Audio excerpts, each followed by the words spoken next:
Obrigado, graça e paz. Boa noite. Você pode sentar. Para mim é uma honra muito grande poder estar aqui. É um privilégio de Deus poder fazer parte deste momento. Sou muito grato a todas as oportunidades que Deus tem me concedido. E eu tenho absoluta certeza de que hoje eu não deveria estar em nenhum outro lugar neste horário que não fosse esse, vivendo com vocês esses momentos. Eu quero agradecer ao Tiago pela oportunidade que me concede e agradecer a Deus, e sei que vocês que frequentam aqui têm ouvido coisas preciosíssimas e palavras de muita sabedoria, de muita instrução, e o que eu quero hoje é contribuir um pouquinho também com tudo isso. Eu quero usar um texto, Gênesis, no capítulo 1, e eu vou explicar a vocês por quê. Vamos supor que você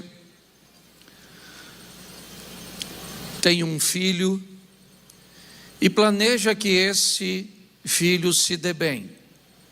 Você quer que ele vença, você quer que ele rompa, e você então vai deixar a ele instruções num livro, na Bíblia Sagrada. São 66, vamos dizer, volumes entre cartas, livros, epístolas. Mas você há de convir comigo que é muito conteúdo para o seu filho ler. Pode correr o risco de que ele não se interesse tanto assim por essa escritura. Ele vai precisar de toda ela. Mas se você fosse Deus, em que capítulo você colocaria algumas instruções cujas quais você considera fundamentais? Em que livro dessa enciclopédia? Provavelmente no primeiro livro.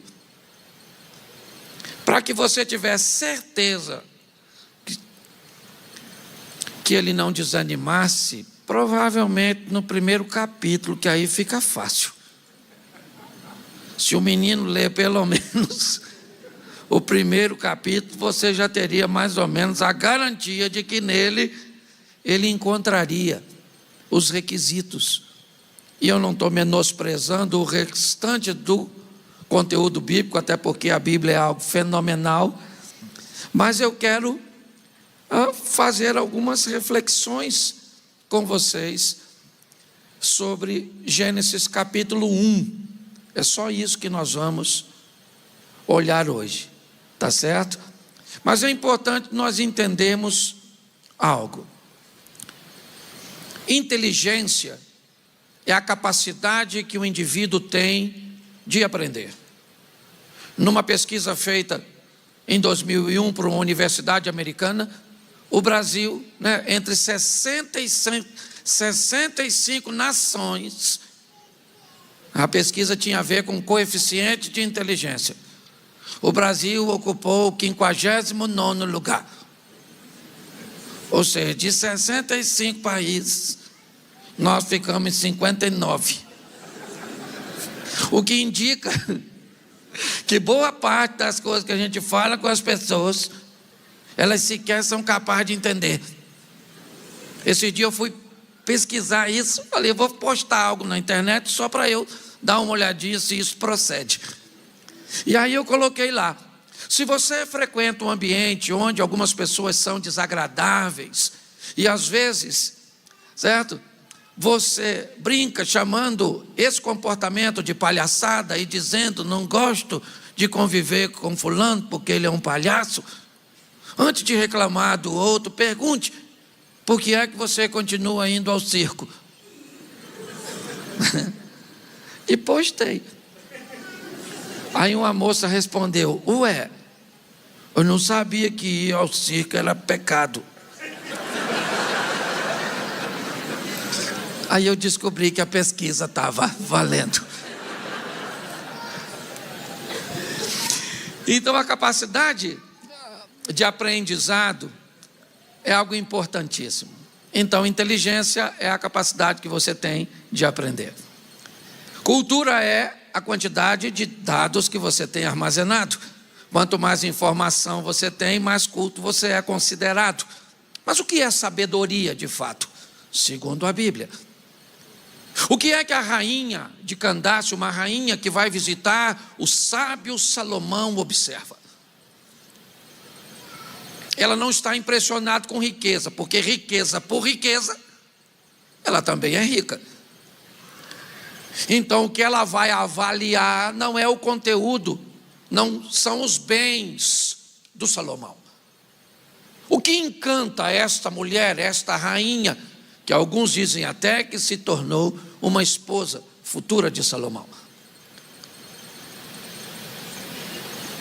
Você já parou para olhar esse texto? O que encanta a mulher é a qualidade de vida de Salomão. E não apenas dele, a qualidade que o rodeia. Ela chega e começa a observar a qualidade de vida de seus criados, como eles se comportam, a fragilidade da segurança da cozinha do Salomão. Essa é uma das coisas que mais encanta essa mulher. Não há soldados para supervisionar a comida. Ao contrário do rei da Pérsia, por exemplo, que precisava de alguém para provar sua comida, e tantos outros reis, me parece que isso não tem muito a ver com a vida do Salomão. Não há muita preocupação com a segurança dele pela porta de onde grande parte dos monarcas foram à morte. O envenenamento. Ninguém quer ver Salomão morto. A qualidade de vida que está ao redor dele, a maneira com que seus criados se vestem, como eles se portam, como eles atendem, não tem a ver com serem escravos, serem servos. Eles estão satisfeitos onde estão. A estrutura que o rodeia fez com que aquela rainha, que não se impressionaria à toa, dissesse: você é muito maior do que tudo que me disseram a seu respeito. Olhar para o que eu estou vendo e para a maneira que você resolveu viver, porque sabedoria, ao contrário de inteligência e cultura, tem a ver com qualidade de vida. E não apenas a sua, mas daquela estrutura periférica que está ao seu redor. Então, nós vamos olhar hoje Gênesis 31 versículos. Neles estão profundas instruções de sabedoria para conduzir a nossa vida aqui na terra. Para erradicar nossos problemas, erradicá-los? Não.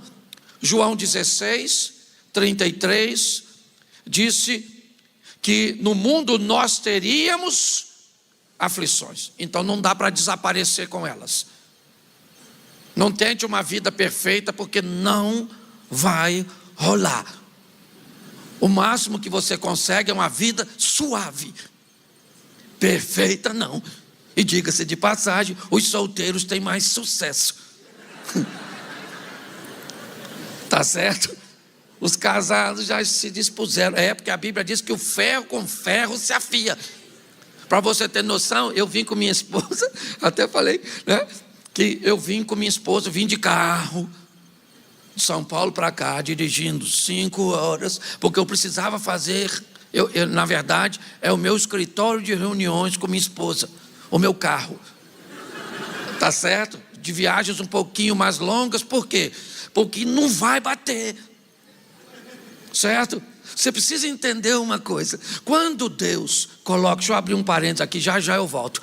Quando Deus coloca alguém na sua vida, a probabilidade dessa pessoa ser igual a você é quase zero.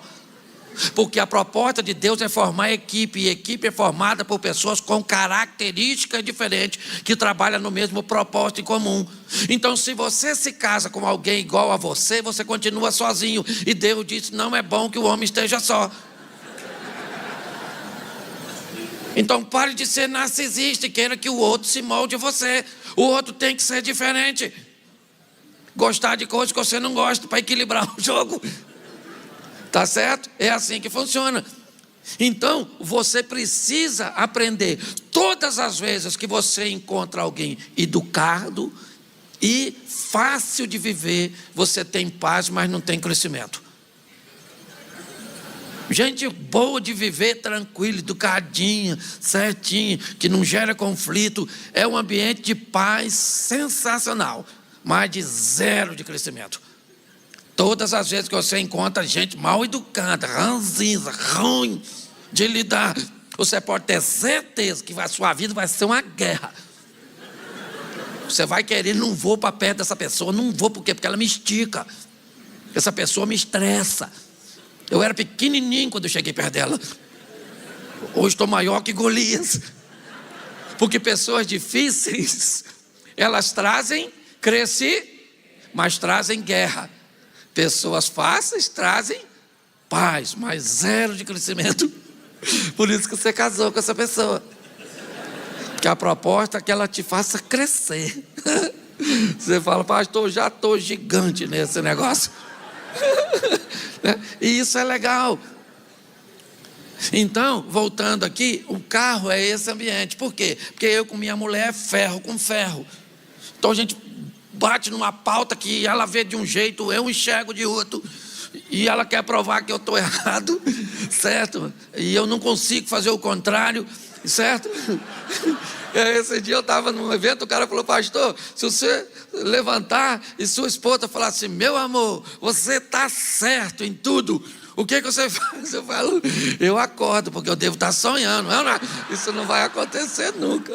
Mas brincadeiras à parte, é importante nós olharmos para essa situação. Então, nesse ambiente, eu gosto do carro. Por quê?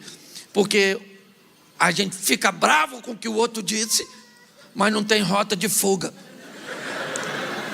Ela tem que engolir, vai passar 5, 10 minutos calada, liberando o suco gástrico mental para digerir o que foi dito. E aí a gente volta. Nessas 4 horas de viagem, quase 5, de lá para cá, nós brigamos umas 3, 4 vezes. Mas deu para fazer as pazes quando estava chegando. Tá certo? Então, olha só. É importante você entender que você vai ser considerado sábio de fato, biblicamente, quando o seu ambiente for um ambiente tranquilo de paz. É assim que a Bíblia vê, tá certo? Uma vida mais suave. Aí Jesus deu um alerta ainda em João 10:10, um texto mal interpretado por muita gente. O ladrão não vem senão roubar, matar e destruir. Eu vim para que tenham vida e a tenham em abundância. Então preste atenção. Muitas pessoas, ao ler esse texto, o ladrão não vem, senão a roubar, matar e a destruir, acham que o texto está falando de Satanás. Mas se você olhar esse texto um pouquinho antes, esse texto não fala de Satanás. O ladrão aqui que vem roubar e matar e destruir, na verdade são homens, são pessoas, cujas quais eu aconselho você examinar o texto depois, para que você possa verificar. Então a proposta é: se eu sou sábio, minha vida é uma vida suave, não perfeita. Fala: vida suave e não perfeita. Isso aí. E como eu posso suavizar a minha vida? Colocando minha vida, certo, pautada nas instruções de Deus. Respeitamos as leis da física, respeitamos a lei da atração, respeitamos. Aliás, eu poderia até usar um texto para vocês, para justificar a lei da atração, que muitos gostam de usar, Provérbios capítulo 23, verso 7, porque assim como imaginou o seu coração, assim é. Pensamentos e emoções positivas conduzem sua vida a expectativas favoráveis, é o que diz a lei da atração. Mas mais do que contar simplesmente com isso, eu quero que você, se você tem uma Bíblia, abra, senão provavelmente o texto vai para aí, mas eu faço questão, tá ok? De abrir aqui e pegar o texto com vocês. Gênesis, capítulo 1, verso 1. Preste atenção e eu vou discorrer de forma rápida. Meu propósito é motivar você a olhar isso mais de perto, certo? Durante aí o seu cotidiano. O texto começa dizendo: no princípio criou Deus céus e terra. No princípio criou Deus céu e terra. Eu sei que é um pouquinho chato, mas vamos lá. Repita comigo: céu e terra. Isso. No princípio cria Deus céu e terra. Aqui está uma informação preciosíssima para o homem que vai chegar no sétimo ponto dessa história, no sétimo tópico: céu e terra.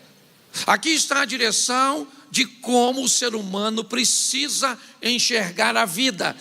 As duas coisas mais importantes: céu e terra. Mundo espiritual, céu; mundo material, terra. Em que ordem? Exatamente na ordem aplicada: céu e terra.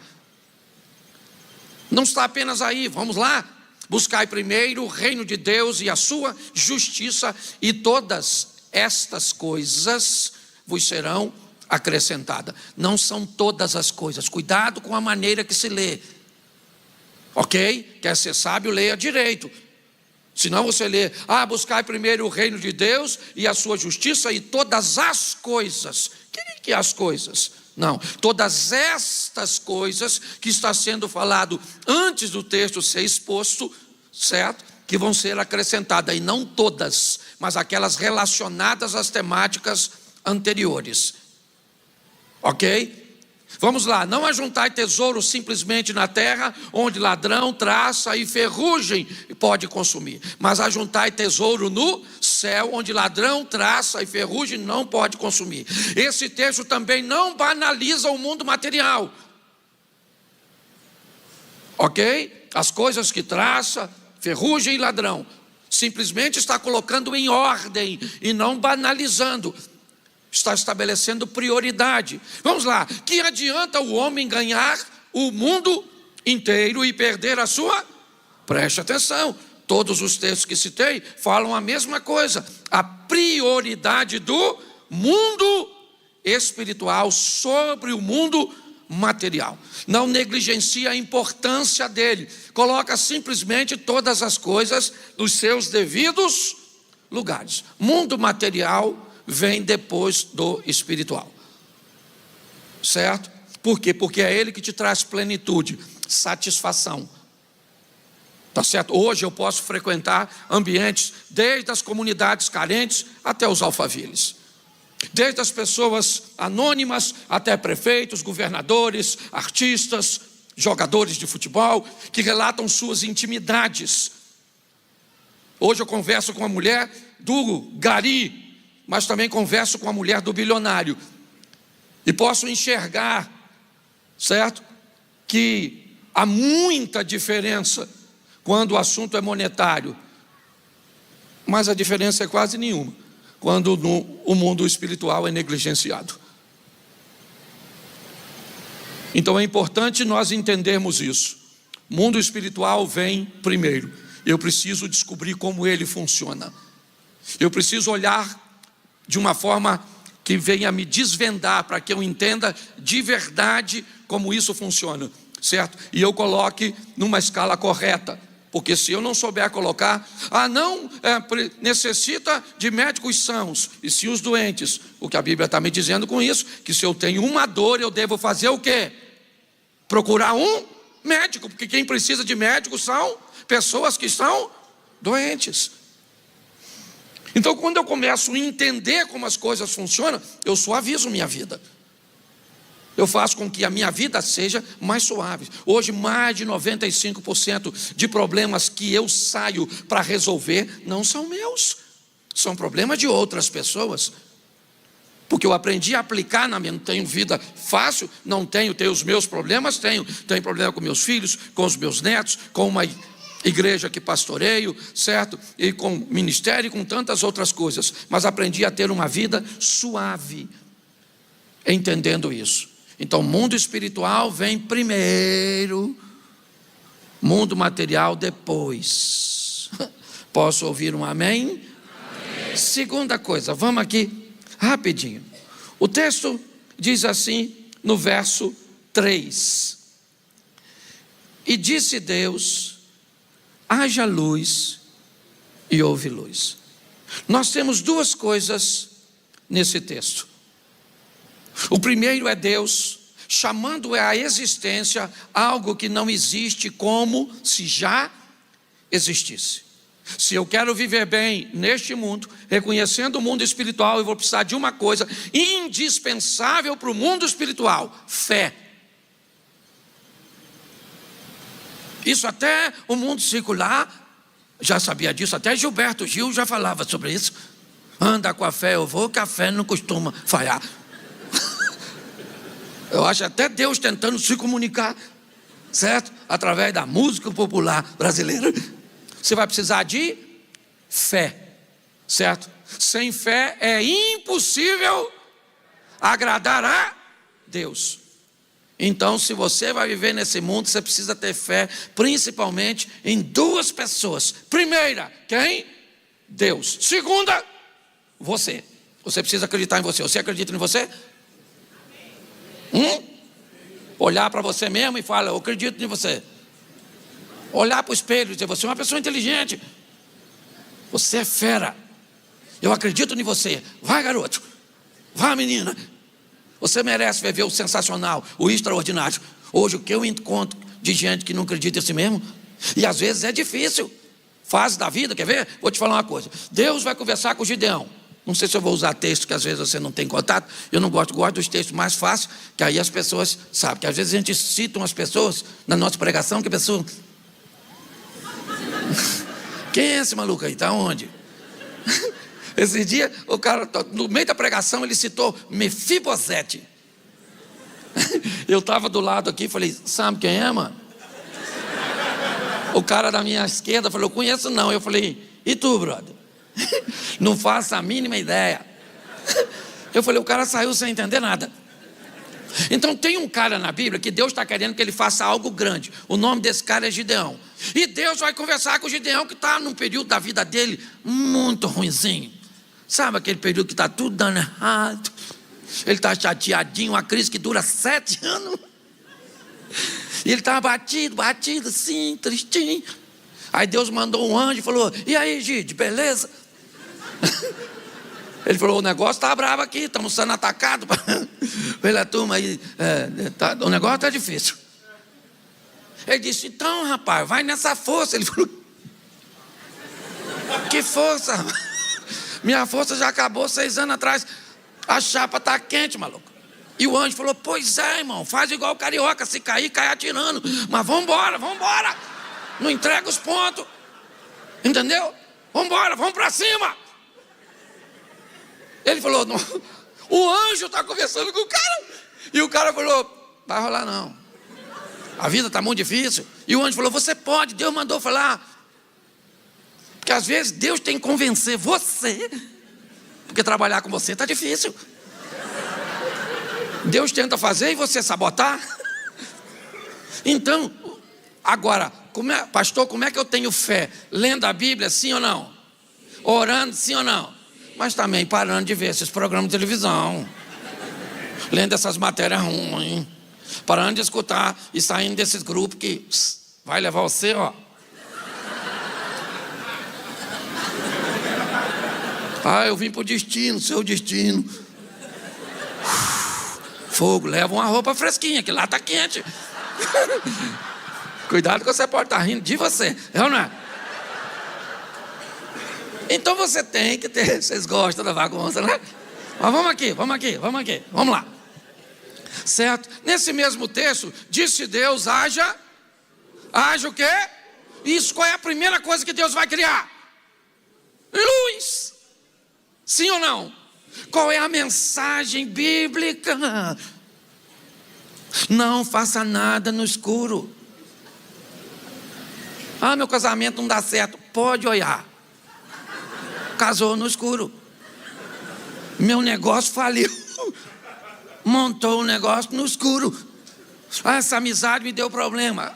Estabeleceu uma amizade no escuro. O que é escuro? Aqui a palavra luz tem a ver com conhecimento. Certo?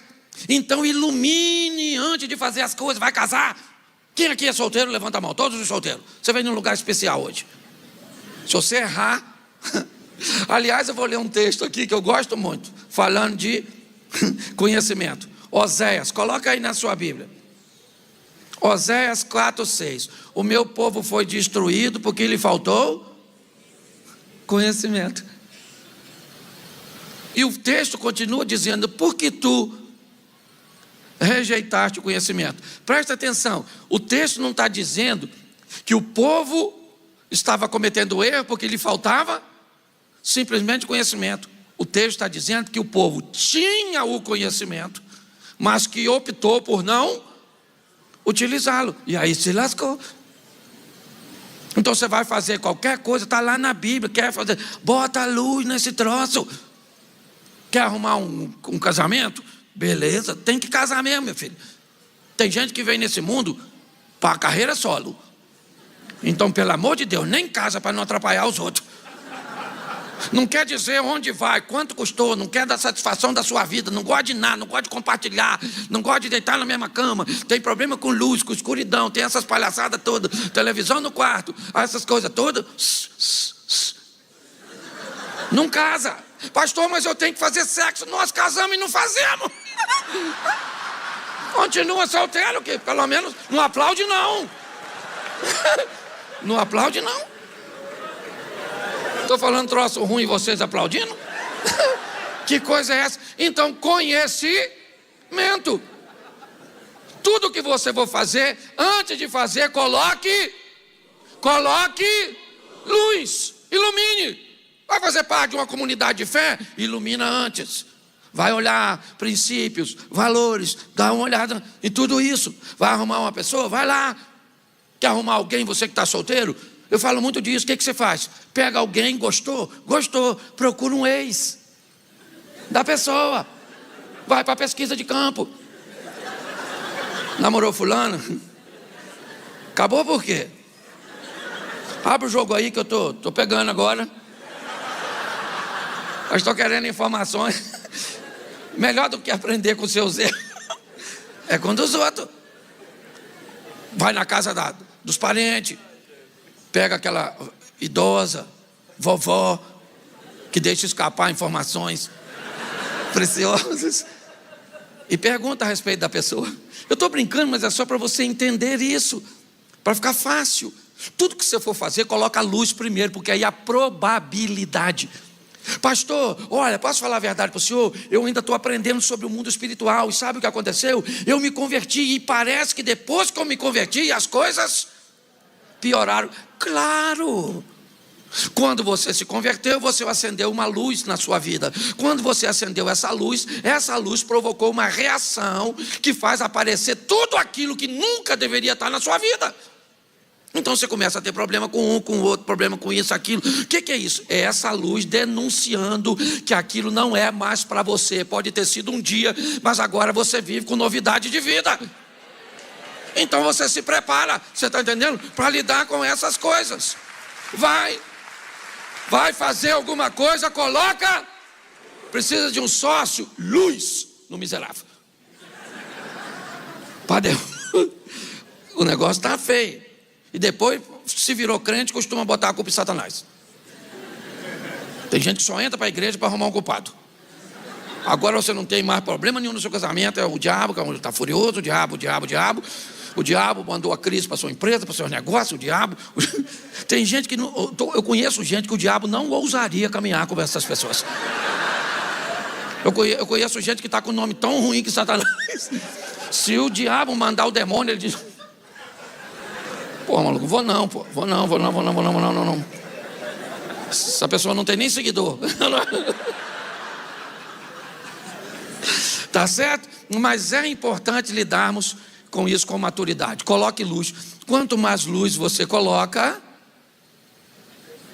menos erros você corre o risco de... Me ajude aí. Primeiro nós precisamos colocar o que? Primeiro, número 1, o céu e... Depois eu vou precisar de quê para viver nessa terra? Não, antes da luz. Fé.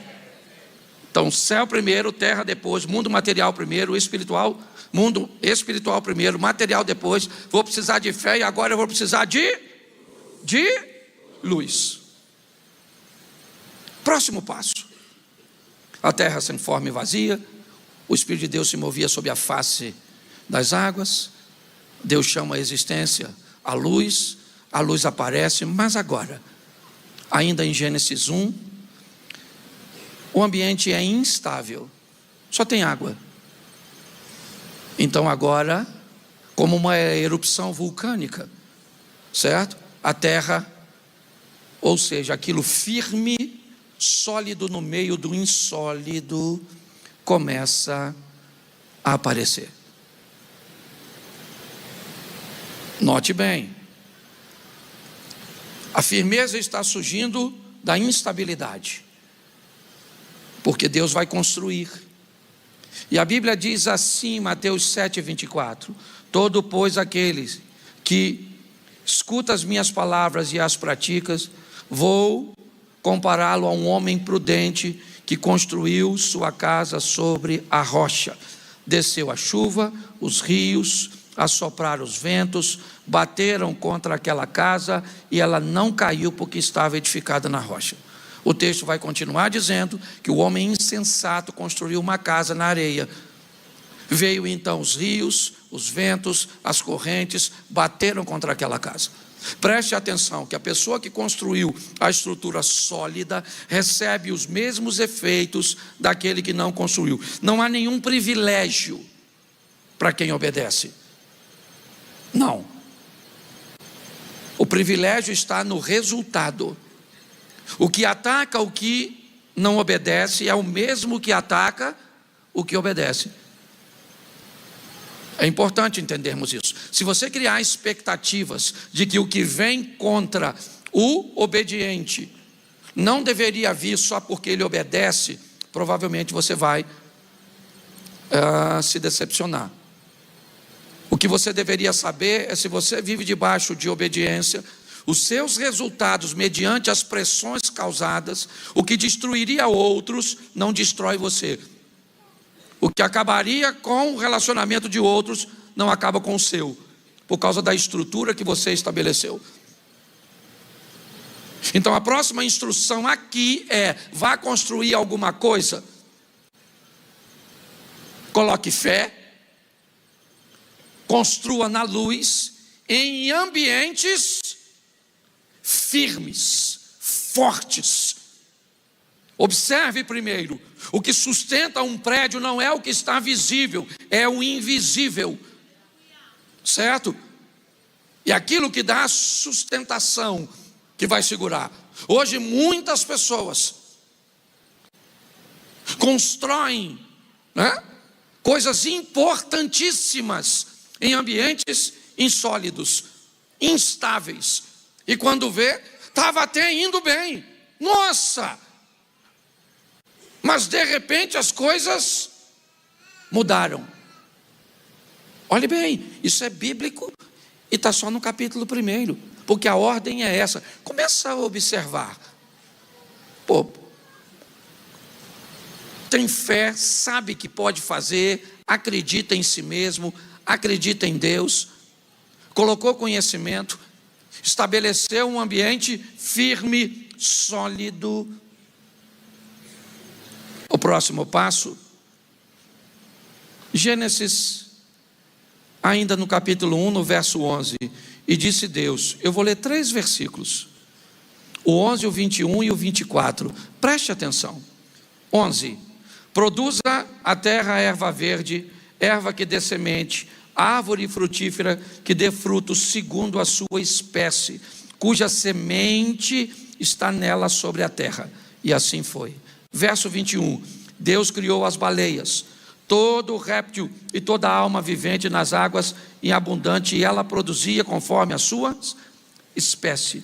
Aves conforme a sua espécie. Verso 24. Produz a terra alma viventes conforme a sua espécie. Gado, feras da terra conforme a sua espécie. O que é isso aqui? Isso aqui é uma baleia parindo um filhote e uma sardinha, mais de 100 mil. Isso aqui é um número de herbívoro muito maior do que de carnívoro.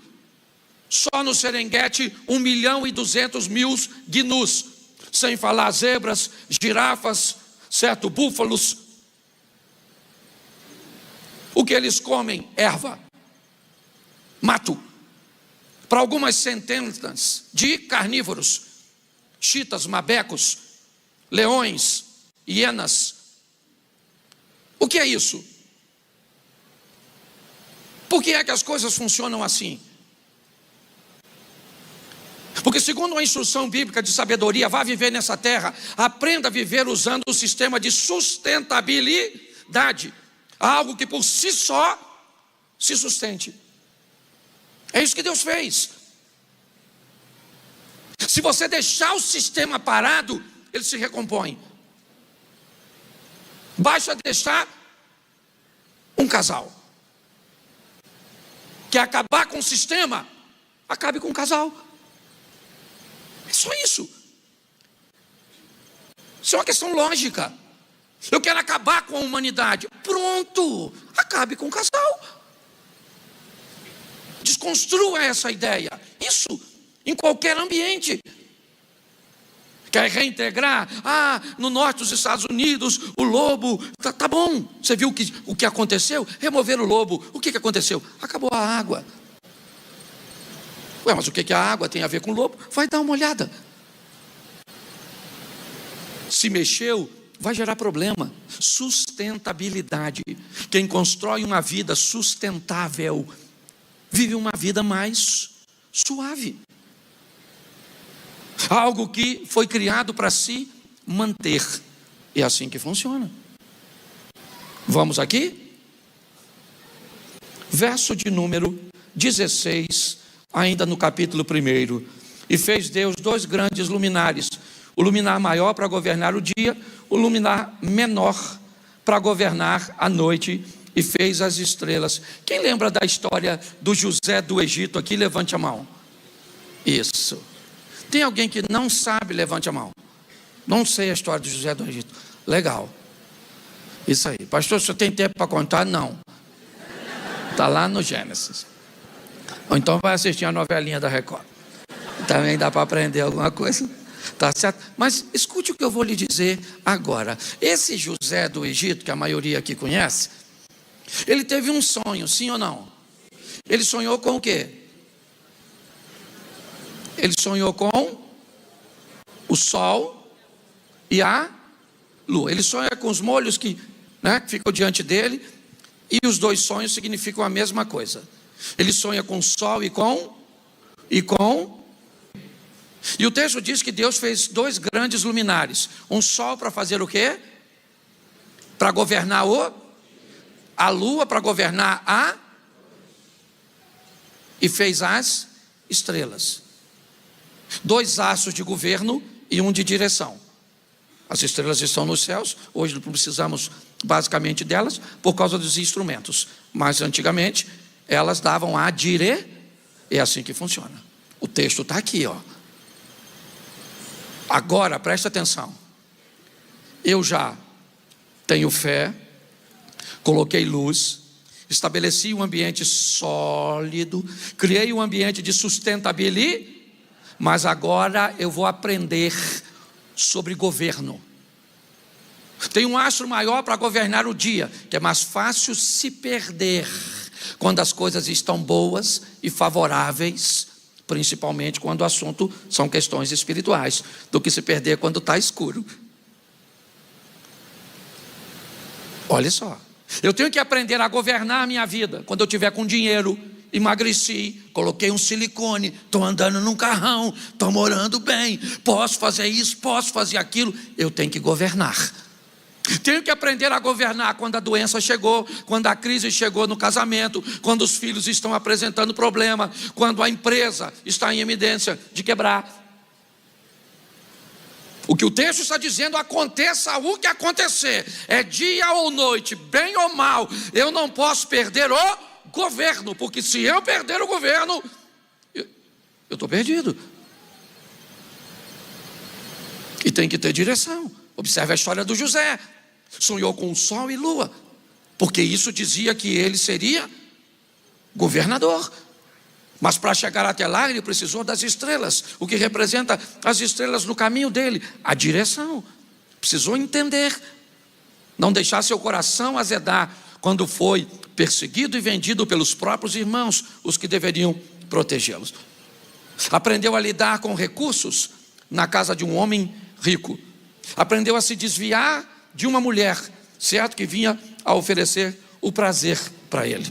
Dali ele vai para a prisão de forma incorreta, é verdade, mas vai, porque às vezes a vida vai te levar para lugares que você não gostaria de ir, e quando a vida te levar para lugares que você não quer ir, leve Deus como seu companheiro de viagem. É assim que funciona. Então você sabe governar a sua vida quando as coisas estão bem? Joia. Sabe governar a sua vida quando as coisas estão maus? Bem. Criou um ambiente onde há sustentabilidade? Está bem. Criou um ambiente firme, está construindo as coisas em ambiente sólido? Está fazendo as coisas colocando luz, conhecimento, deixando as emoções de lado e colocando mais razão em algumas situações? Provavelmente. Estabelecendo fé, sua prioridade é o céu primeiro e a terra depois. Eu fecho aqui no verso 28 e diz assim: e Deus os abençoou, e Deus lhe disse: frutificai, multiplicai-vos, enchei a terra, sujeitai-a sobre os peixes do mar, sobre as aves do céu. Preste atenção, aqui nós temos a chegada do ser humano. Como um pai, um casal que prepara um enxoval para o bebê chegar. É isso que Deus fez. Toda a estrutura foi preparada, tudo organizado, pronto, perfeito, para colocar a mim e a você. A coisa mais valiosa, a sua alma. A Bíblia diz que todos os recursos dessa terra não são suficientes para comprá-la. Essa é a grande verdade. Mas a minha pergunta, e eu fecho aqui,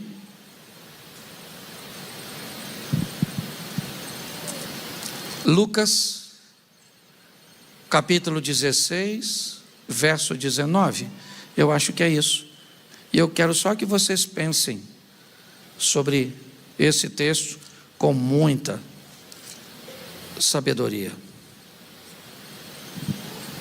Ora, havia um homem rico, Lucas 16, 19, que se vestia de púrpura e de linho finíssimo. Vivia todos os dias de forma esplêndida, tranquilo. Havia também um certo mendigo chamado Lázaro, que jazia cheio de chagas na porta dele, e desejava alimentar-se com as migalhas que caem da mesa do rico. Escute algo que eu vou lhe dizer agora, que vale a pena. Talvez não sirva para todos, mas para muitos. Essa é uma parábola do rico e Lázaro. É um dos únicos textos que descreve um pouco do que é a vida depois da morte. E quando eu fui analisar esse texto mais de perto, eu quis saber por que o rico foi para o inferno e o pobre foi para o céu.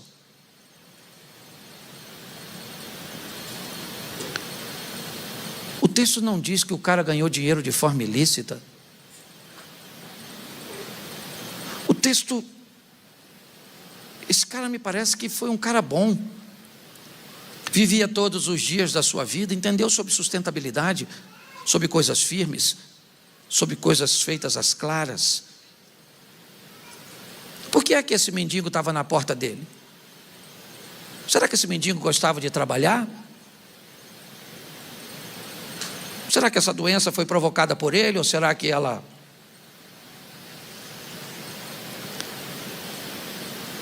E aí eu descobri que não tinha nada a ver com isso.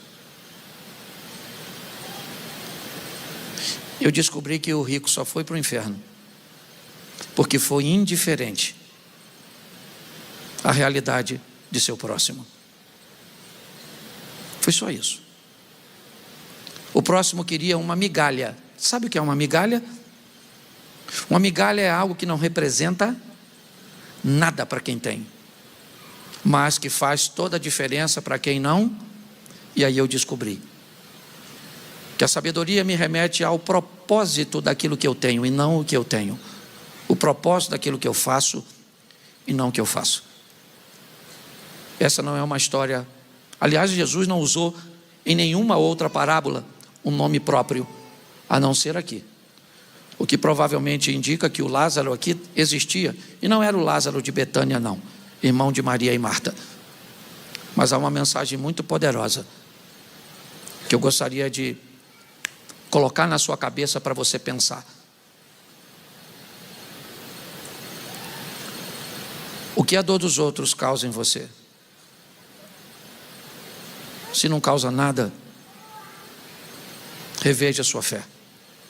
Reveja a sua clareza, sua firmeza, sua sustentabilidade, porque tudo pode ser colocado em jogo por causa de uma coisa muito simples. Um dos maiores mandamentos bíblicos: amai o próximo como a ti mesmo. Um indivíduo que não... Eu vi o Tiago anunciando ali, ele precisava estar lá? Não. Mas ele está lá. Por que ele está lá? Porque ele entende. E talvez ele esteja lá com recursos que você também envia. Então você também está lá, na pessoa dele.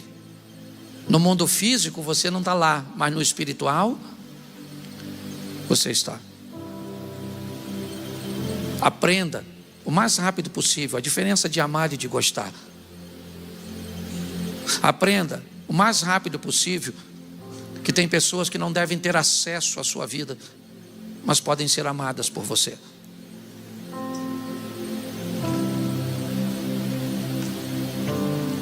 Que Deus abra o nosso entendimento para isso. Descubra no dia a dia quem é o seu próximo, quem é o seu Lázaro, quem é aquela pessoa que você vai tirar um tempinho para dar uma migalha, algo que não faz diferença para você, mas pode ser crucial para o outro. E pare de pensar só em dinheiro, tá bom? Porque boa parte das pessoas que me pedem ajuda não me pedem um centavo, só querem um pouquinho de atenção, um abraço, uma oração, respeito, carinho. Então fique de pé nesse momento. Eu quero orar. Passei 8 minutos aqui.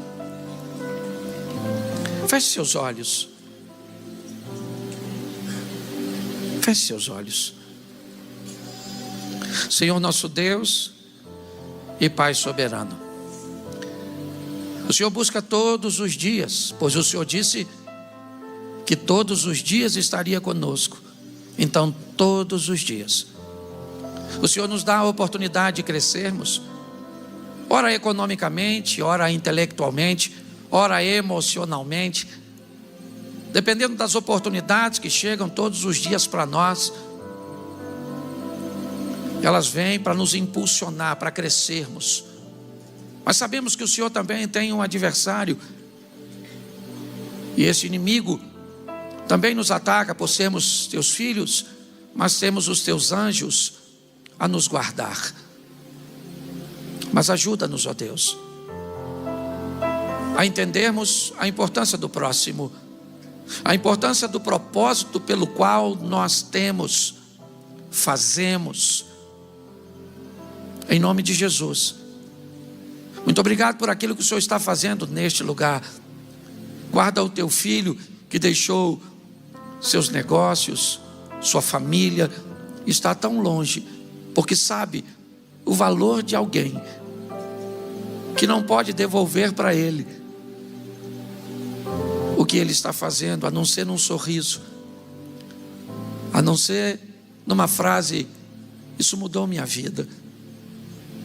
Continua abençoando, Pai. Eu te louvo e te agradeço.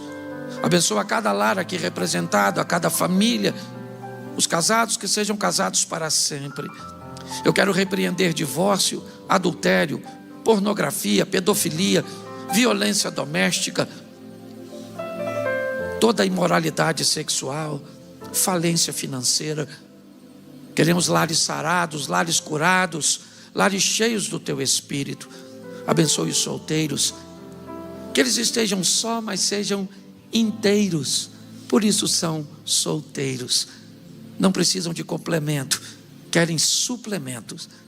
Alguém que chegue para os fortalecer, não para os completar. Muito obrigado por essa noite. Eu te louvo por tudo, em o nome de Jesus. Você pode dizer amém e aplaudir o Senhor? Deus abençoe, muito obrigado. Eu sou pastor, então tudo que eu falar aqui é importante que você entenda que vai ser pautado num princípio, o princípio bíblico. E eu poderia simplesmente repetir tudo aquilo que foi falado aqui, citando apenas textos e fazendo alusões bíblicas.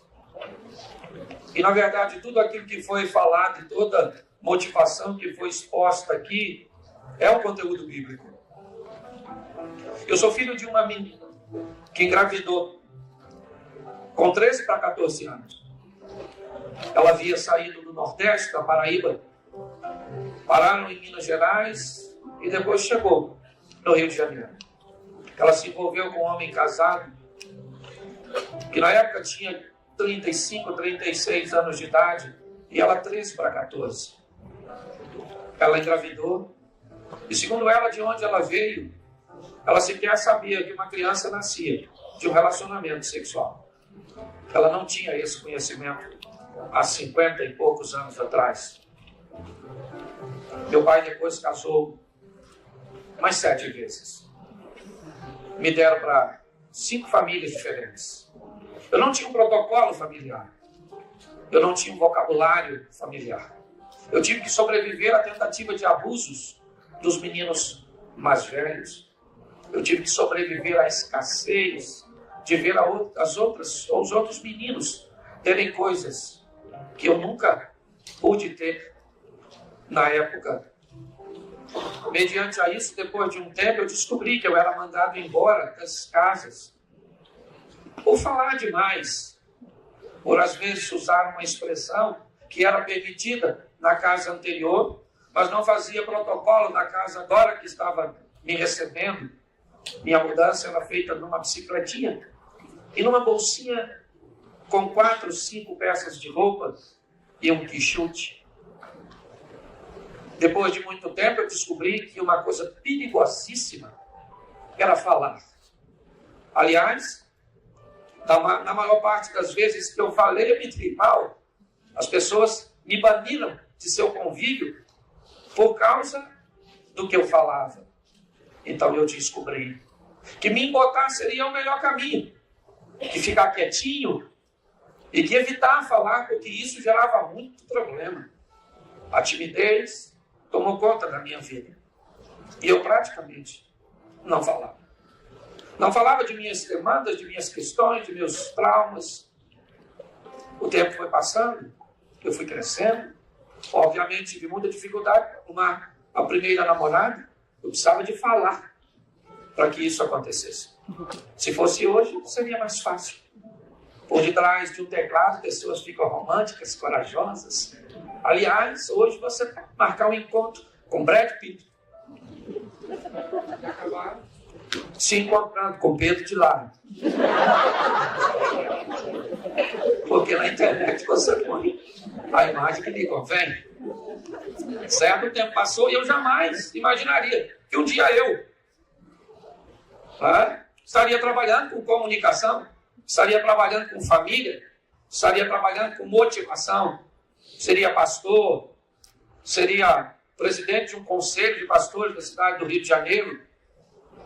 Jamais imaginaria que eu seria solicitado por dia, às vezes, mais de 100 vezes, pessoas do Brasil e de outros lugares, procurando um espaço na minha agenda, para me ouvir, para ouvir o que eu tenho a dizer. E por quê? É isso que eu quero falar com vocês. Por quê? Porque eu encontrei uma coisa que todo ser humano emocionalmente saudável procura. Às vezes, mesmo de forma involuntária, sem fazer o reconhecimento. Todos nós aqui queremos uma coisa: ser felizes. Algumas pessoas acreditam que a sua felicidade está no dinheiro, então vamos lá. Dizem que o dinheiro não traz felicidade, mas manda buscar. Dizem que o dinheiro não traz felicidade, mas a pobreza também não traz. Mas a grande verdade é que ele é um dos elementos que faz as pessoas felizes. E quem acha que a felicidade está nele, vai atrás dele. E, aliás, a própria Bíblia diz que o dinheiro responde por tudo. Isso é uma verdade. Mas também nós precisamos de família, nós precisamos de saúde, nós precisamos de realizações, nós precisamos de tantas coisas para sermos felizes. E é isso. Por isso que me deixaram para o final. Se eu falar besteira, acabou. Certo? Logo depois vem alguém aqui e faz o fechamento. Mas eu preciso refletir com vocês. E eu quero começar ou mostrando para vocês como você alcança seu objetivo. Esse é o meu propósito aqui hoje. Como é que você pode chegar onde deseja, alcançar o que almeja? Como é que você pode ser reconhecido por você mesmo? Olhar para você e gostar daquilo que está vendo. Ter uma autoimagem, uma autoestima clara a seu respeito. Como é que você procura ser visto pelas outras pessoas, olhando como um case de sucesso, como alguém que conseguiu romper, vencer, ultrapassar seus desafios? Como eu disse, eu sou pastor. E eu não vou ficar citando o nome Bíblia, porque eu não gosto, eu não vim aqui para fazer um culto. Eu vou chamá-lo de livro, porque ele é um livro, ou ela é um livro da minha vida. Então, todas as vezes que eu falar que está escrito no livro, automaticamente eu quero que vocês entendam que está escrito na Bíblia. Se você gosta de anotar, eu iria sugerir que você anotasse os lugares que eu vou dizer onde está escrito, o que podem se tornar chaves extraordinárias para mudar sua vida para sempre. Não apenas para te dar grana, money, dinheiro, la plata, mas para lhe dar razão, significado. Eu nunca vi nenhuma definição definir o ser humano de tal forma, e ela diz assim: o mesmo Deus de paz vos santifique em tudo, e todo o vosso espírito, alma e corpo. Aqui nós temos a definição do que é o ser humano. O que é uma pessoa? Como é que essa pessoa pode alcançar seus propósitos? Primeiro ela precisa saber quem ela é, quem você é.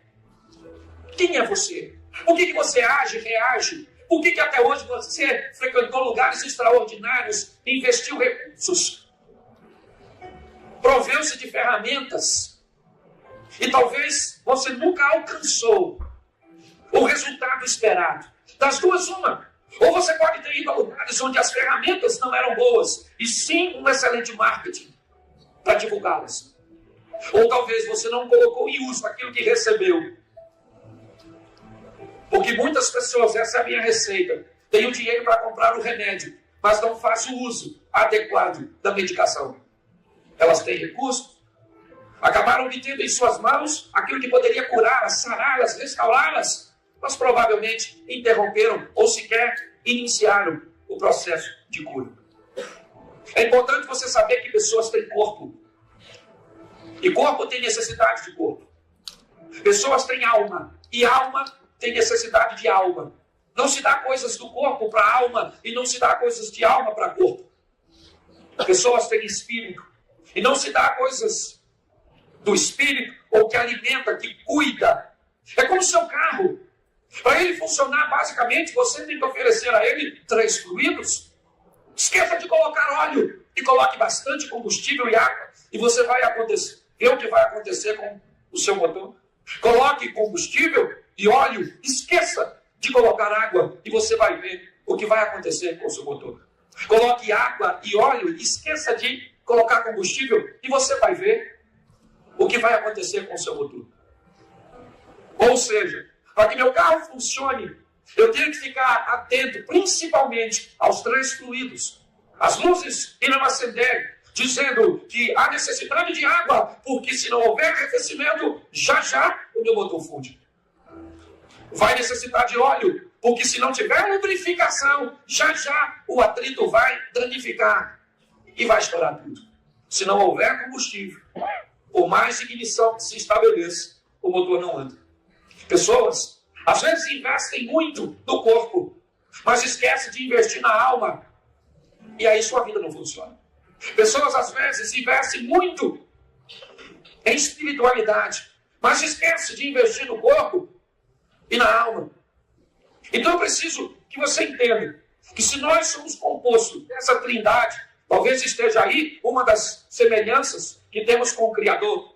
Precisamos entender que com o corpo eu alimento, eu descanso e eu me exercito. Com a alma, eu mantenho meus relacionamentos, minhas realizações e o lazer. Com o espírito, eu ofereço a leitura, a oração ou a reza, como você queira, e a meditação. Quando eu estabeleço a formação de um indivíduo saudável, eu estou preparando uma pessoa para romper todos os desafios. Eu vejo pais dizendo, eu dou de tudo para meu filho, por que ele tem esse comportamento? Tudo o quê? O que é tudo para você? Um quarto, uma boa escola, boas roupas, um carro, um smartphone, é isso? Tudo que você dá para ele é só para atender as demandas do corpo? Mas ele tem um abraço, o carinho, o eu te amo, as tarefas que serão feitas em família, para a alma dele se satisfazer. Ele tem a oração, a reza, como você queira, o acionar os céus e o mundo que transcende o entendimento. Seja isso feito para o seu casamento, para os seus filhos, para os seus negócios, para o que for.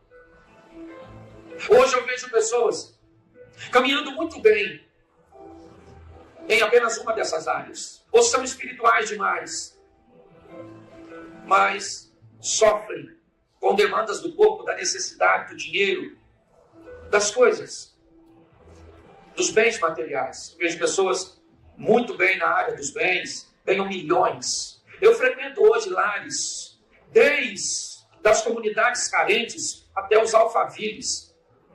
Eu converso desde pessoas que recebem um salário mínimo até gente que tem fortuna com mais de 1 bilhão. E todos eles têm que olhar para a mesma coisa. Quem eles são? Corpo, alma e espírito. Eu brinco disso, ou falando disso no meu relacionamento, quando eu falo de relacionamento de casais. Quem aqui já não viu sua esposa fazendo mais ou menos assim? Eu estou cansado. Eu estou cansado. Sabe? Como eu não sumi. Você vai chegar aqui e eu não vou estar aqui. Estou cansado de tudo. Minha vida é uma droga. E o marido olhando, normalmente a racionalidade fazendo ele olhar apenas as necessidades do corpo, ele diz, está reclamando de quê? Sabe quantas mulheres gostariam de andar no carro que você anda? Morar na casa que você mora? Usar a bolsa que você usa? E ela fala, não é isso. Eu quero carinho, cumplicidade, massagem nos pés. E ele fala, tá bom, vou parar de trabalhar, vou ficar fazendo essa palhaçada. Porque ele não entendeu é que ele faz coisas boas para o corpo. Esqueceu de cuidar da alma. Então você não tem que parar de fazer o que você faz. Você tem que fazer aquilo que você não faz. Você já escutou isso aqui? É assim que funciona. Então, se você quer realizar seus propósitos, eu vou te dar um caminho bem legal aqui, rapidinho. Vai ser com anestesia, você não vai nem notar. Quando você vê, já acabou. Certo? Se você é um corpo, alma e espírito, é importante você abastecer os três. Porque se você quer ter alta performance e bom desempenho nas suas tarefas, as três áreas têm que estar legal. Ok? Pessoas sadias do corpo, pessoas sadias da alma, pessoas sadias do espírito, elas conseguem resolver, equacionar as coisas, solucionar os problemas. Então, a primeira coisa, se você quer alcançar seus propósitos, se você quer entrar num ambiente de transformação, realmente, para alcançar seus objetivos, seja alguém saudável, a primeira coisa.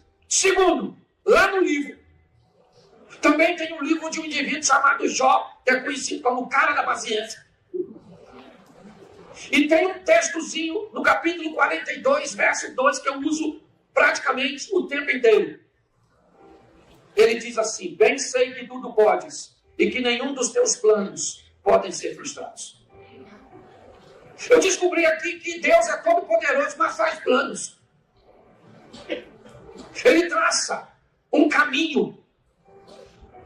Ele estabeleceu um planejamento para tudo que vai fazer. E hoje eu vejo pessoas que querem alcançar seus propósitos, mas não têm um planejamento. As pessoas, elas parecem que tudo vai acontecer num passo de mágica.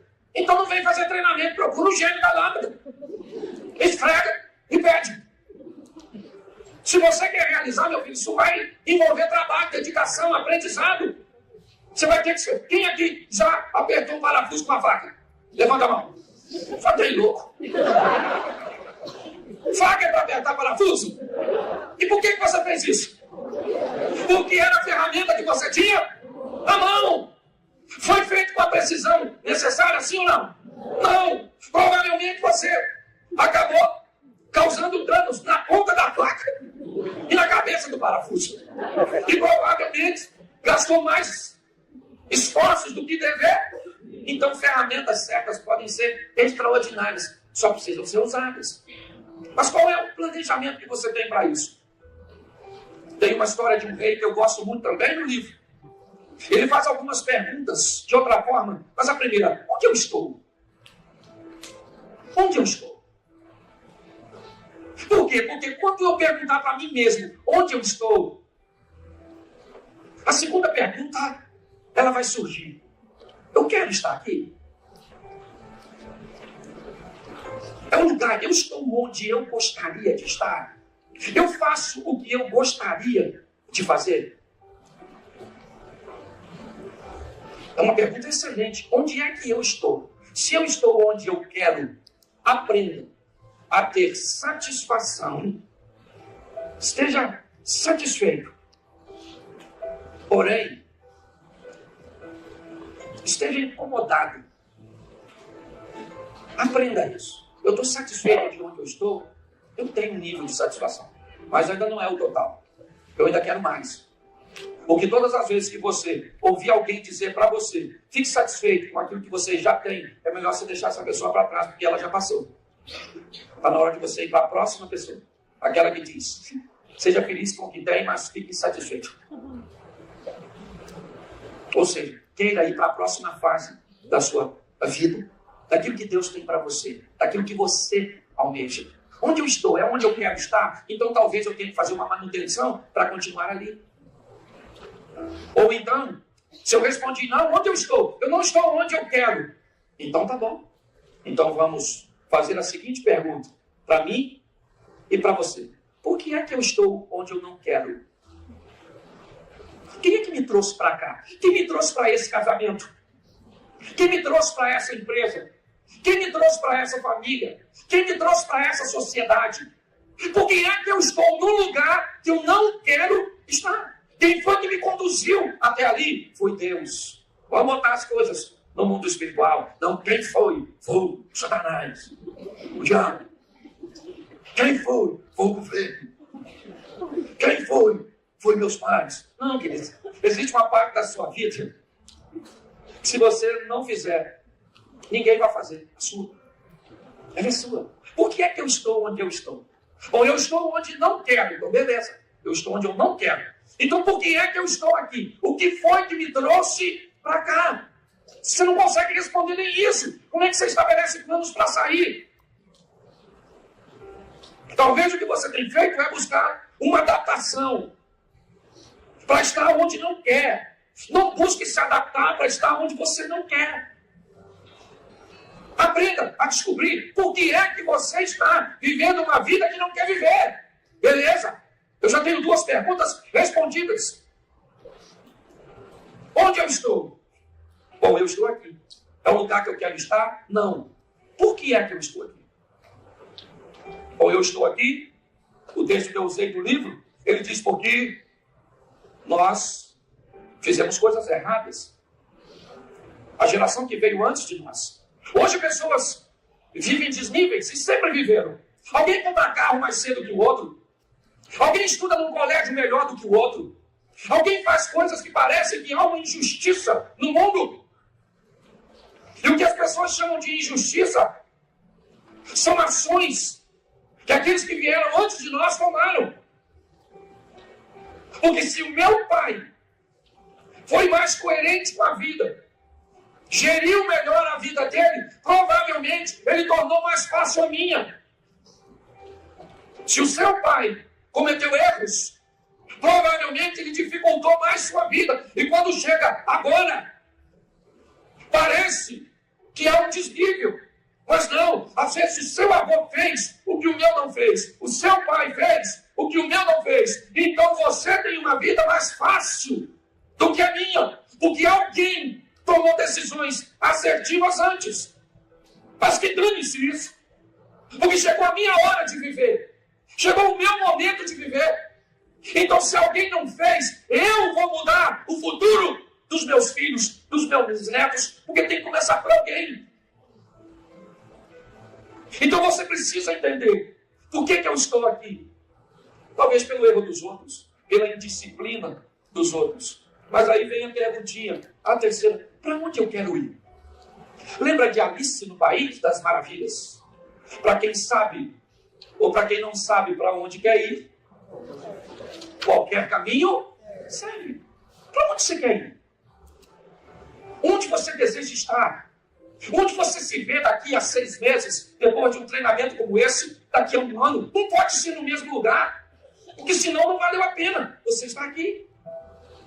O que você veio fazer aqui, se numa proposta de transformação, transformatória, você não definiu para onde você quer ir?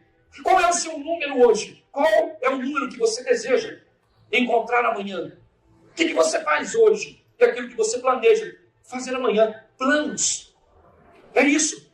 Se Deus é Deus e faz planos, eu e você também temos que ter. Porque senão... E agora que eu já sei que eu estou onde não quero, que eu já descobri por que é que eu estou aqui, que provavelmente é negligência, que eu já disse para mim mesmo para onde eu quero ir, como eu pretendo chegar lá. Aprenda uma coisa. Enquanto não couber na sua mente, não vai vir para a sua mão. Antes de chegar na mão, tem que chegar aqui. Sua mente precisa mudar. O livro está escrito: transformai-vos pela renovação da vossa mente, para que você descubra qual é a boa, perfeita e agradável vontade de Deus. No que depender de Deus, você não vai vencer. Se tem alguém que estava fazendo assim, esse alguém era Deus. Vai, vença. Ele diz: eu pensei, os pensamentos que você tem a respeito de você mesmo são pensamentos de paz e não de mal. Eu sei o fim que você idealiza para você, e eu estou a fim de trabalhar com você para o fim que você quer ter. Só está muito difícil, porque você está sabotando o negócio. Porque eu aprendi, eu sou pastor. A gente fala na igreja: você vai vencer, você fala, você vai vencer. Aí o pessoal fala: eu vou vencer, eu vou vencer, eu vou vencer, eu vou vencer, vou vencer, acabou. Aí vão embora para casa: vou vencer. Aí chega em casa, janta. toma um banho. Aí fala, eu vou vencer, mano, vou vencer. Eu vou vencer. Aí dorme de manhã. Rapaz, eu tenho que vencer. Rapaz, não dá pra perder mais não. Perde meu dia. Gente, não posso perder não. Final do dia seguinte, a pergunta é, eu vou vencer? O que era uma afirmação, agora virou uma interrogação. Qual o caminho? Enquanto não entrar na sua mente que você é vencedor, que você pode, pastor, eu não posso, então vai embora. Esse homem morre. Entendeu? Porque se a gente está falando que você vai vencer, você vai falar, pastor, nossa, nem sei o que eu vim fazer aqui. Eu sei, ver os outros vencer. Vai, Rubim Barrichello. Não, não é verdade. Poxa. Então, se eu quero, fala assim, eu quero. Fala comigo, fala assim, você já está meio enjoado desse negócio de falar? E eu já estava ali enjoado. Eu que vim pra cá, mas eu não sei falar. Porque tem gente que parece que tem cabeça de rolinha. Você fala que ela vai vencer. É muito difícil, mas alguém vence. Pelo amor de Deus, torça pro Flamengo. Você vai aprender uma coisa, né, Vascaíno? O Eduardo está comigo aqui, certo? Então, se você quer vencer, uma máxima. Sobreviva ao fracasso. O que antes de tu vencer, vai fracassar. A Bíblia diz, olha só, o livro, pergunta se está a Bíblia. Tá? Só um livro. Diz que um cara chamado Pedro sobrevivia da pesca. Preparou seu barco e saiu para pescar. Todo pescador que sai para pescar, espera pescar muito peixe. Peixe bom e peixe grande. Grandes expectativas. Todas as expectativas não correspondidas têm tendência a gerar frustração. Por isso que a maioria dos casais se frustra depois que casam. Que espera de seu cônjuge o que ele nunca disse que faria. Eu vi de um homem romântico, casou com um filho de Shrek. Quer romântico. Eu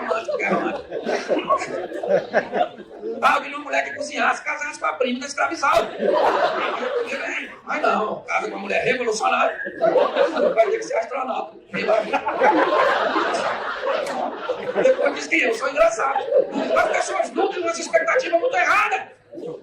Quantas mulheres aqui gostariam de ganhar, casadas gostariam de ganhar, filho casado ou solteiro, que namora, gostaria de ganhar flores do marido 3 vezes por ano, levanta a mão. Olha aí, quantidade. Só 3 vezes por ano. Oxi, tem mulher que não ganha nenhuma. Deixa eu te falar, quantos homens aqui foram treinados nos lares das flores?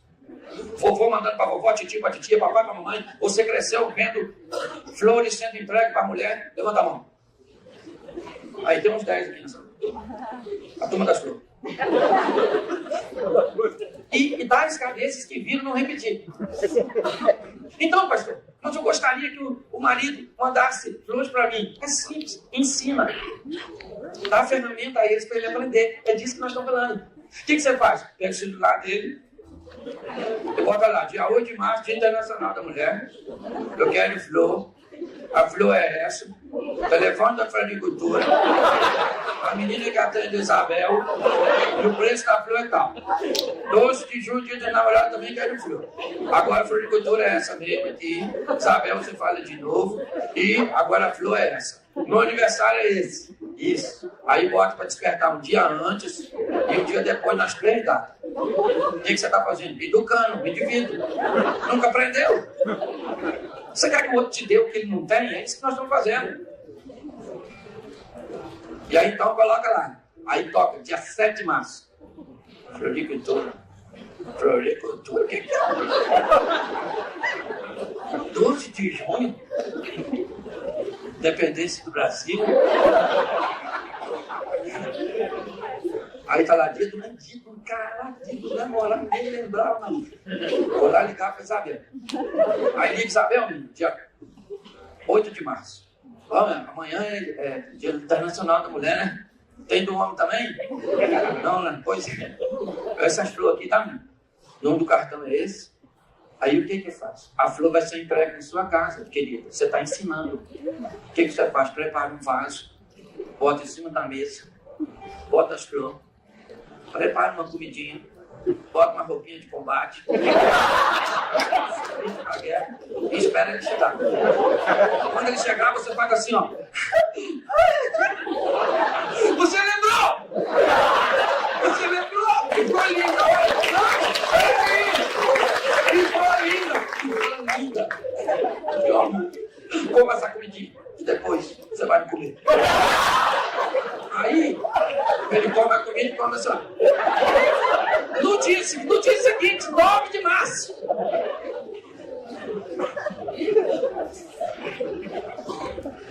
Sabemos? O negócio de flor é bom, hein, gente? Marca aí na sua agenda aí também. 12 de junho. Isso. Aniversário dela também. Sempre tem dia assim.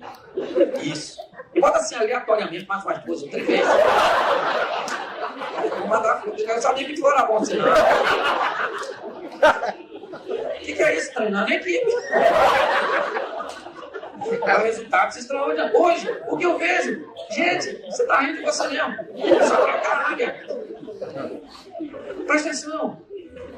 Frustração. Preparado para o fracasso. O texto diz que ele está lá esperando que vai ser uma noite extraordinária. Uma semana extraordinária, um mês extraordinário, um dia extraordinário, eu não sei.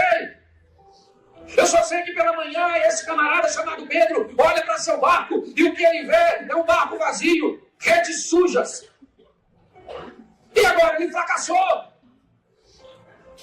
Mas Jesus vai entrar no barco dele? Claro que vai. Por quê? Porque ele está lavando suas redes.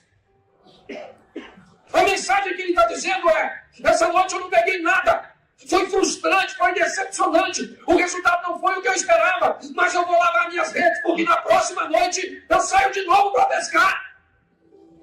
Se você não for resiliente, se você não for capaz de sobreviver os fracassos, o que você vai fazer depois de um dia ruim? Como é que vai ser? Sabe uma carta do livro, lá em Apocalipse, no capítulo 2, diz: lembra de onde caíste? Descubra o motivo pelo qual você não teve êxito. Veja o que te paralisou, o que te neutralizou. Corrija a postura, corrija comportamento. Aprenda que tem gente que faz parte de sua agenda, mas não deve fazer parte do seu destino. Ande com um sonhador. Porque quando você conta com alguém que não sonha, que quer comprar uma Ferrari, rapaz, meu sonho é ter uma Ferrari vermelhinha. Sabe quando custa uma Ferrari? E eu fui beber a Ferrari. Tu sabe quando é um seguro tua Ferrari? Pronto, desanimou você. Você quer ter agora um Velotrol. Agora, quando você conta que quer ter uma Ferrari para um sonhador, você está falando: eu quero uma Ferrari, e o sonhador fica assim, ó. O que ele quer? Que você cabe para ele contar o sonho dele. Aí você fala: não vai Ferrari não. O negócio é Lamborghini. Quero uma Lamborghini extraordinária.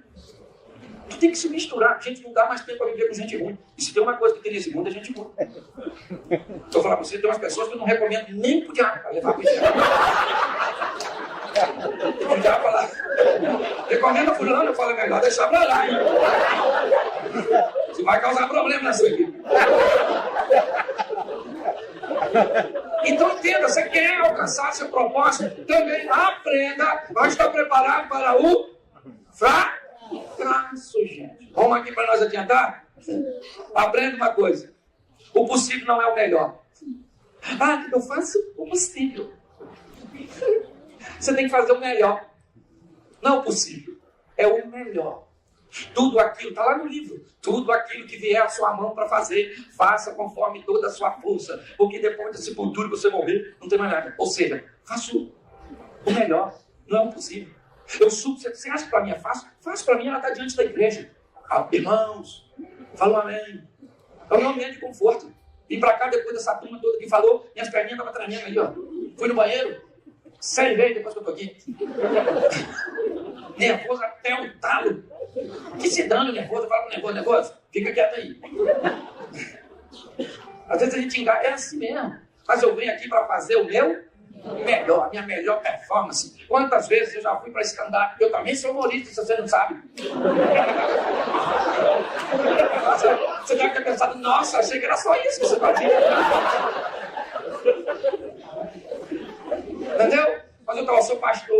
evangelista, empresário, palestrante, sou pai, sou filho, sou marido. Isso aí é mais difícil. Aprenda uma coisa. Faça eu quero viver com a minha mulher de tal maneira que se eu morrer, eu vou lascar a vida do futuro marido dela. Pelo menos 3 vezes por dia ela vai falar o Cláudio. Deus tem. Eu vou. Mas eu lasco o próximo. Você já ouviu isso aqui? Enquanto você for seu próprio patrão, você está lascado, não trabalha com os outros não, meu filho. Trabalha para você. Ah, mas se eles não me reconhecerem, Deus te reconhece e muda você de lugar. Ele é justo. Faça o que ele falou. Ele falou, tudo que vier à sua mão, faça com tudo. Você tem que ter a criatividade. Falei para os meninos ali, o cara comprou um cavalo por R$300. Olha que vendedor extraordinário. Comprou um cavalo por R$300. Mas ele não podia levar o cavalo para o pasto dele, porque ainda estava fazendo uma estrutura do acerto. Falou com ele, dono, você pode deixar aí. E eu busco daqui a 15 dias. O cara falou, beleza. 15 dias depois, ele voltou para buscar o cavalo. O cara disse, não tenho notícia boa para te dar não, o cavalo morreu essa noite. O cara falou, mas como morreu? Morreu. Vocês foi cobra, não sei o que foi, está lá estirado. Então eu quero meu dinheiro de volta. Ele falou, seu dinheiro de volta nada. Você comprou, não levou porque não quis. Estou te fazendo um favor. O cara falou, então manda botar o cavalo morto em cima da minha carroça que eu vou vender. O cara falou, você vai vender o cavalo morto? O cavalo não é meu. Eu tenho que te dar satisfação. Vou vender o cavalo e pronto, acabou. Bota o cavalo lá. Botou o cavalo lá, não entendeu nada, o cavalo estava meio duro. Em cima da carroça, levou. Um mês depois encontrou com o camarada e falou, e aí, rapaz? Falou, tudo bem. E o cavalo? Ele falou, vendi. Vendeu o cavalo morto, falou, fiz uma rifa. 100 números, R$5. Ele falou, ninguém reclamou. Ele falou, só o cara que ganhou. Eu que não ganhei.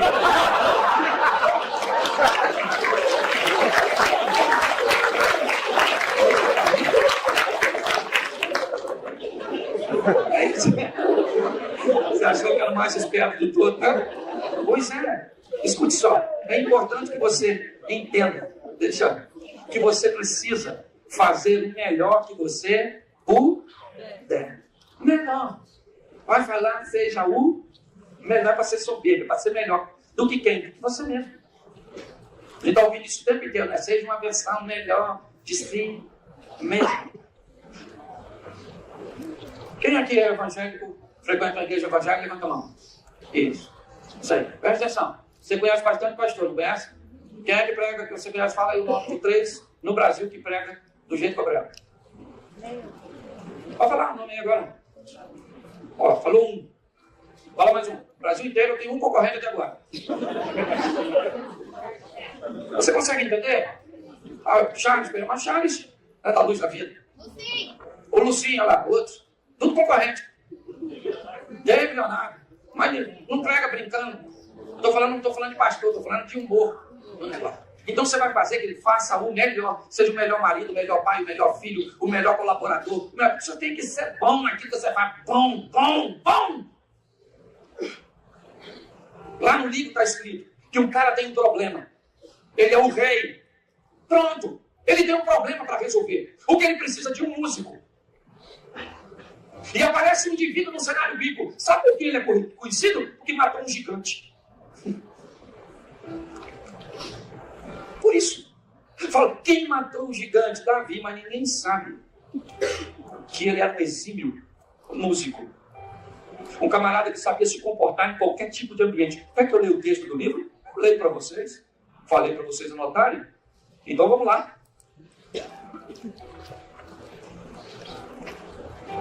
Então disse Saul aos seus servos, buscai um homem que toque bem e traze. Então um de seus moços diz, eu tenho visto um filho de Jessé, o belemita, sabe tocar, é valente e vigoroso, é homem de guerra, é prudente nas palavras, é gentil de presença, e Deus é com ele. Preste atenção. Eu quero alguém que sabe tocar bem. Eu sei. Mas além de tocar bem, eu sou bonito, eu tenho uma postura, eu sei me comportar no palácio, eu sou alguém valente, eu posso fazer a mesma coisa que todo mundo está fazendo, mas além do que todo mundo está fazendo, eu tenho algumas particularidades que são minhas. Você quer saber? Quando esse rapaz foi enfrentar o gigante, o que o rei disse que daria ao indivíduo que matasse o gigante é, primeiro, ficaria rico. Segundo, casaria com a filha do rei. Terceiro, a casa dele não teria impostos. Sabe o que Davi fez? Cumpriu a tarefa e matou o gigante. Sabe o que Saul fez? Não deu riqueza para ele. Não deixou ele casar com Merab, sua filha. E nem deixou sua casa livre de impostos. É isso que você quer? Dizer para mim que não vale a pena fazer o melhor porque alguém pode não te reconhecer? Pois bem, ele se tornou um dos homens mais ricos e pai de um dos homens mais ricos que pisou nessa terra, seu filho, Salomão. Imposto, ele não precisa mais pagar, porque o monarca agora é ele. Todo mundo paga imposto para ele. A filha do rei que se casaria com ele seria um casamento articulado por conveniência. E ele casou com a outra filha do rei que o amava. Aprenda uma coisa: se Deus for o validador do seu amanhã, é lógico que junto com suas decisões assertivas, saiba de uma coisa: você se torna imparável. Não tem crise, não tem problema, não tem nada. Agora preste atenção como Deus lida com uma coisa se você quer alcançar seus propósitos: supervisão. Supervisão. Oferecer uma visão minuciosa para aquilo que foi feito. O próprio Deus, todas as vezes que cria todas as coisas, o termo que é dado, se você quer anotar, vai aí. Gênesis 1:10, o finalzinho diz: e viu Deus que era bom. Gênesis 1:12, o texto diz: e viu Deus que era bom. Tudo o que ele fazia era supervisionado no final. Ele observava o que tinha feito, via que o que fez estava certo e passava para a próxima fase. Era assim. Talvez o exemplo de Deus fazer as coisas seja o nosso. Vamos lá.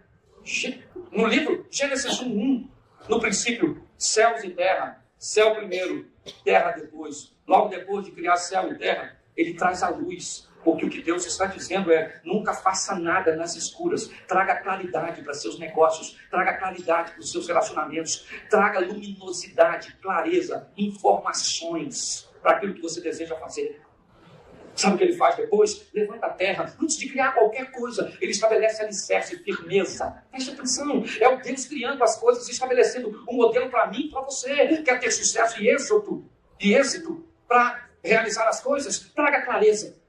Quer realizar as coisas? Traga base, fundamentação, estrutura. As pessoas constroem seus relacionamentos, seus negócios em ambientes totalmente movediços.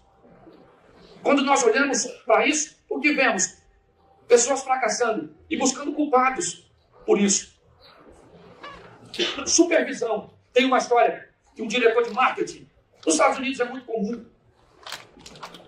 Tá? Principalmente, na maioria, mas principalmente nos estados do sul, que são um pouquinho mais, tá? O clima mais ameno, conservarem verdadeiros jardins, gramados na frente das casas. E um diretor de uma empresa de marketing tinha um belo jardim e precisava cortar sua grama. Então ele fez contato, muitos jardineiros autônomos prestam serviço, e ele ficou espantado porque chegou um garoto de 18 anos com as ferramentas, e ele não esperava ver um menino tão jovem trabalhando de jardineiro. Um menino muito educado, cortou toda a grama, removeu, aparou, fez tudo. E o homem ficou observando aquele garoto. E no final, o menino disse para ele: o senhor deixaria eu usar seu telefone, por gentileza? E o homem, encantado com o comportamento e o trabalho daquele garoto, daquele rapaz, disse: claro. Mas ele ficou perto, escutando a conversa. E o menino então liga para uma senhora e pergunta para ela: a senhora não está precisando de um jardineiro? E a mulher disse: não. Ele disse: mas além de cortar a grama, eu removo todos os resíduos. E ela disse: meu jardineiro também faz isso. E ele disse: mas eu lubrifico todas as ferramentas, deixo tudo limpinho e ainda faço uma poda. E isso eu não cobro, ela disse. Mas o meu jardineiro também faz isso. Ele disse: mas eu tenho uma agenda flexível e posso atender a senhora até mesmo em momentos emergenciais. E ela disse: o meu jardineiro também faz isso. Ele disse: então vamos lá, para fechar. Eu tenho um preço extraordinário. E ela disse: o preço do meu jardineiro é bom. Eu já tenho jardineiro. Muito obrigado. E ele disse: então boa tarde. E desligou o telefone. Então o diretor de marketing olhou para ele e disse para ele o seguinte: acho que você acabou de perder uma cliente E ele disse, não, o jardineiro dela sou eu, só estava fazendo uma pesquisa de satisfação. Você não sabe entender? Você já ouviu tudo isso? Eu poderia ficar citando textos bíblicos para tudo aquilo que foi falado. Por isso, eu quero impulsionar você a ler o livro. Mas preste atenção e eu termino aqui. Uma das histórias, talvez mais conhecidas da Bíblia, é de um rapaz chamado José. Porque aprenda uma coisa, na vida, ou você vem para resolver problema ou para criar. E aprenda uma coisa, a vida é algo extraordinário. Ela aproxima pessoas diferentes. Porque pessoas tendem a trazer para você coisas que você não tem. Isso é a beleza da vida. Por que é que pessoas diferentes se unem? Por que um proativo trabalha do lado de um lerdo? Acha que dá uma raiva. Eu falo, vão, estão esperando a morte. O proativo fala, vambora! E o lerdo fala, calma, não vai acabar hoje não. O que a vida está falando para os dois? Proativo, aprenda com o lerdo, desacelere, tu vai infartar. E o que a vida está falando para o lerdo? Acelera, mundo. Anda um pouco. Não precisa ser na velocidade do próximo, porque tu é saudável. Por isso que uma mulher, quando se que um casal, falando de casal que é a minha área, uma dominante casa com o paciente. Dominante com o paciente, pensa num... Fomos os dois num restaurante comer. É uma tripulação. A comida não está boa. O paciente fala, nossa, esse tempero está ruim, não estou comendo isso não. Comer só um pouquinho aqui, eu vou deixar. E aí o dominante diz, tá ruim essa droga mesmo. Vou chamar o garçom aqui, nós não vamos pagar isso não. O paciente fala, pelo amor de Deus, pelo amor de Deus. Pelo amor de Deus, fala baixo, não faz isso comigo, não, nós vamos pagar e vamos embora. Vou pagar uma hora. Não vou pagar nada. Deixa que eu pago, não é dinheiro. Porque dominante, ele quer resultado e controle do paciente. Ele quer descanso, fuga de qualquer problema. E o dominante diz, chama o garçom e vai ver, eu vou falar aqui. E fica lá que a gente paga, você vai ver o barraco. O paciente fala, então fica aí que eu vou pro carro. Você vai rindo. Então na vida só tem dois tipos de pessoa. O que cria problema e o que resolve.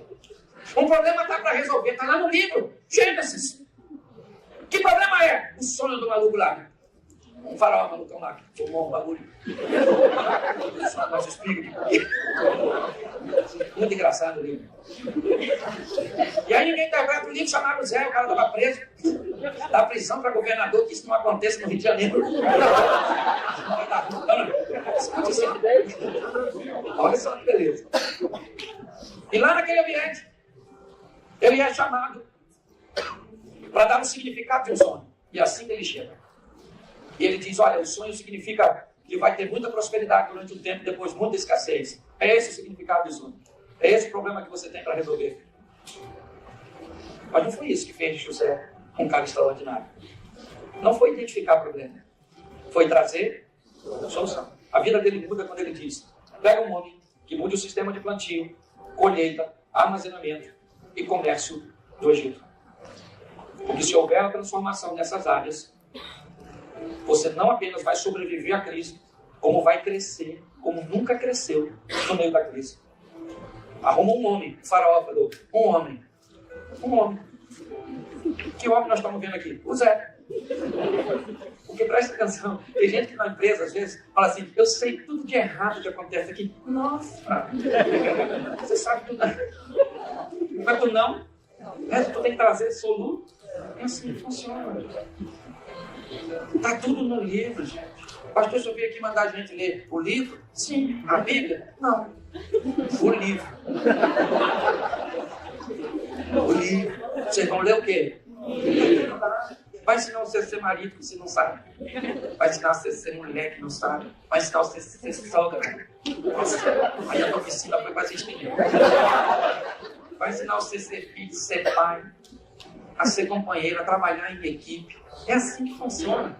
Por quê? Seu objetivo precisa ser cumprido. Qualquer justificativa que justifique seu fracasso, lembre-se, ainda continua sendo fracasso.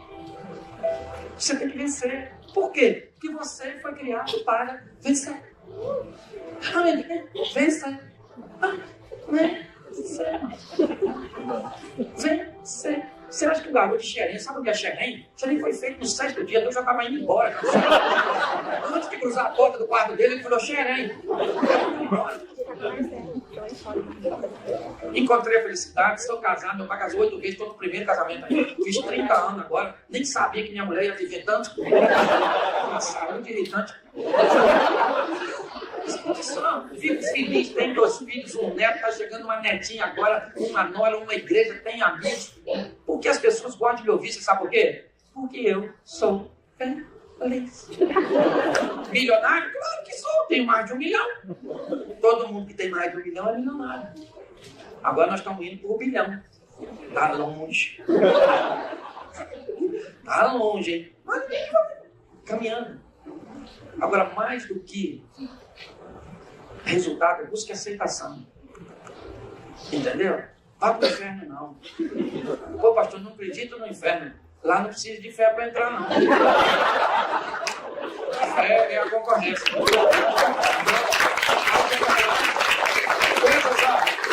Alguns jogando, falta 2 minutos ali, velho. Aqui é bom o sapão aqui. Ah, vem aqui falar. Estou falando tanto, gente. Eu prego um monte de dia, cheguei em casa, olhei para minha mulher e falei, abre sua Bíblia, Mateus capítulo 5. Ela falou, Cláudio, você está em casa. Eu falei, então vamos só cantar um hino para acabar. Você gosta, né? Você tem que sair daqui, meu, com essas ferramentas, certo? Onde você foi? Eu fui numa transformatória. Nunca tinha ouvido falar nisso. Transformatória. Faz o que com a gente? Transforma a gente. Falei, então eu tô dentro. Então sai daqui para vencer. Pensa seus traumas, seus medos, suas preocupações, as palavras negativas. Ah, mas eu não venço porque eu fui abandonada. Cinderela. Ah, vez para outra. Mas eu não venço porque eu não tenho recursos. Eu não venço porque eu venço. Pronto, acabou. Sai daqui para vencer. Você ainda vai encontrar comigo, vai falar, pastor, eu fui naquele treinamento lá e minha vida mudou, da água pro vinho, meu casamento mudou tudo. Pronto, acabou. Por que mudou? Porque você quis que mudasse. É assim que funciona. Então eu queria que você ficasse de pé. Eu sei que não é culto, mas eu vou terminar o coração. E se você não gostar, dane-se. O microfone está na minha mão, eu olho e acabou. Nossa, vai fazer uma grande diferença se você não gostar. Eu vou orando e você fala, não recebo, nada disso.